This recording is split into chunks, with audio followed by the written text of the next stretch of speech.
रहीम। अस्सलाम वालेकुम। हम पढ़े थे पीरियोडिक टेबल के बारे में और पीरियोडिक टेबल के बारे में हमने ये पढ़ा था कि हमने डुब्रेनर्स का ट्रेड्स लॉ पढ़ा था और न्यूलैंड का ऑक्टेव लॉ पढ़ा था। आज हम पढ़ेंगे मेंडलीव पीरियोडिक टेबल के बारे में। मेंडलीव एक रशियन केमिस्ट था। इसने एलिमेंट्स को हॉरिजेंटल रोज़ में यानी पीरियड्स में और वर्टिकल कॉलम्स में यानी ग्रुप्स में डिवाइड किया था, अरेंज किया था। अब इसके अरेंज करने की क्या बेस थी? इसने on the basis of atomic mass elements को ग्रुप्स में और पीरियड्स में क्या किया था? डिवाइड किया था। और इसने जो बेस ली थी, किस बुनियाद पे इसने एलिमेंट्स को अरेंज किया था, वो था एटॉमिक मास। मीन्स के जैसे कि हाइड्रोजन का एटॉमिक मास 1 है और लिथियम का 2 है, तो एटॉमिक बेसिस की बेस पे इसने क्या किया? एलिमेंट्स को अरेंज किया। Arrange 63 elements in horizontal rows called periods on the basis of their atomic masses. इसने क्या किया कि elements with similar properties were in the same vertical columns. जब इसने एलिमेंट्स को ग्रुप्स में और पीरियड्स में डिवाइड किया तो हर ग्रुप में आने वाले जो एलिमेंट्स थे उनकी प्रॉपर्टीज़ जो थी वो सेम थी और this is called periodic table. Mendeleev ने जो स्टेटमेंट दी थी इसके बारे में, अपने टेबल के बारे में, वो ये थी कि properties of elements are periodic functions of their atomic masses. Means के on the basis of atomic masses कुछ एलिमेंट्स की प्रॉपर्टीज़ रिपीट करती थी।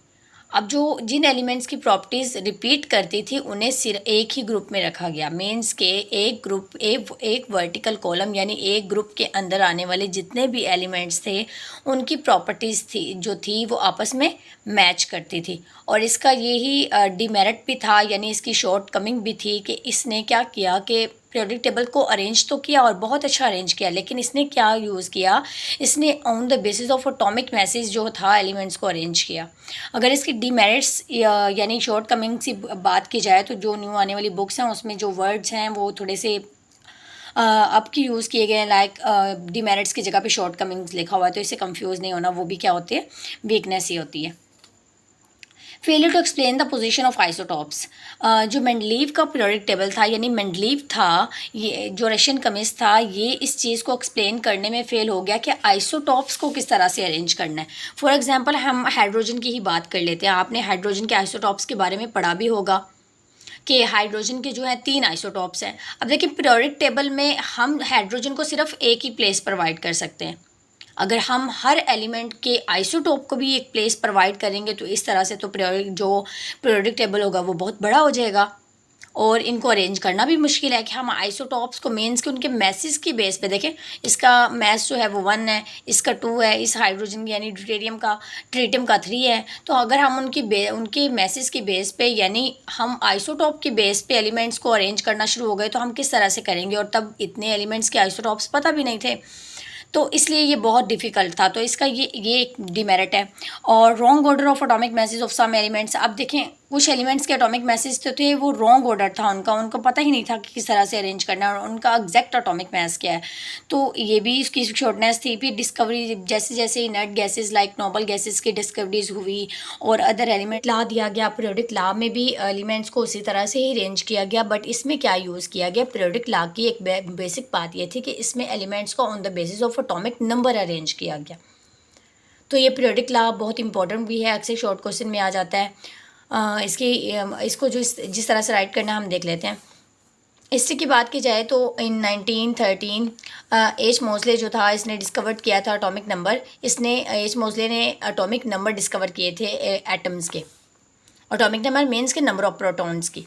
ही stated that properties of elements are periodic functions of their atomic masses. इसने कहा कि जो properties हैं एलिमेंट्स की वो इनके एटॉमिक मैसेज के पीरियोडिक फंक्शंस हैं। तो इसने क्या किया फिर? On the atomic message, on the basis of atomic mass क्या किया? एलिमेंट्स को अरेंज किया और यही हमारे पास एक मॉडर्न पीरियोडिक टेबल भी है।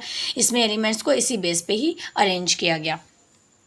अगर हम एटॉमिक नंबर की बात करें तो एटॉमिक नंबर जिस एलिमेंट का जितना एटॉमिक नंबर होता है उसमें इतने ही नंबर ऑफ इलेक्ट्रॉन्स होते हैं। जैसे कि न्यूट्रल एटम की बात करें, अगर हम सोडियम की बात करें, फॉर एग्जांपल हम सोडियम की बात करते हैं तो सोडियम में जो है 11 इलेक्ट्रॉन्स होते हैं और इसका एटॉमिक नंबर भी 11 है। तो इस तरह से एटॉमिक नंबर दरअसल क्या होते हैं? नंबर ऑफ प्रोटॉन्स होते हैं और number of protons is equal to number of electrons.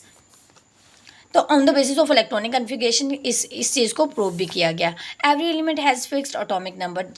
अब इसकी जो एक बेनिफिशियल इफेक्ट था वो ये था कि हर एलिमेंट का एक फिक्स्ड एटॉमिक नंबर होता है। ऐसा नहीं होता कि एक एलिमेंट का, एक से ज़्यादा एलिमेंट्स का सेम एटॉमिक नंबर हो। तो इसका ये भी था, जैसे कि इसके अब एटॉमिक नंबर जो था वो आइसोटॉप्स, तीनों आइसोटॉप्स, जैसे कि हाइड्रोजन की बात कर लेते हैं तो तीनों आइसोटॉप्स का एटॉमिक नंबर जो है वो सेम है। तो इस बेस पे एलिमेंट्स को अरेंज करना भी बहुत ईजी था। इसके अलावा बात की जाए तो increase one element to element means कि एटॉमिक नंबर जो है वो एक एलिमेंट से दूसरे एलिमेंट तक 1 बाय 1 इंक्रीज़ करता है। जैसे कि हाइड्रोजन का 1 है और यहाँ पे हीलियम का 3 है, 2 है, लिथियम का 3 है, ब्रिलियम का 4 है। मीन्स कि ये 1 बाय 1 जो है एलिमेंट एटॉमिक नंबर जो है वो वेरी करता है। Same atomic number, two elements do not have a same atomic number. दो एलिमेंट्स जो हैं वो सेम एटॉमिक नंबर नहीं रखते, बट दो आइसोटॉप्स सेम एटॉमिक नंबर, अगर दो एलिमेंट्स की बात की जाए या फिर दो से ज़्यादा एलिमेंट्स की बात की जाए वो सेम मैस नंबर रख सकते हैं।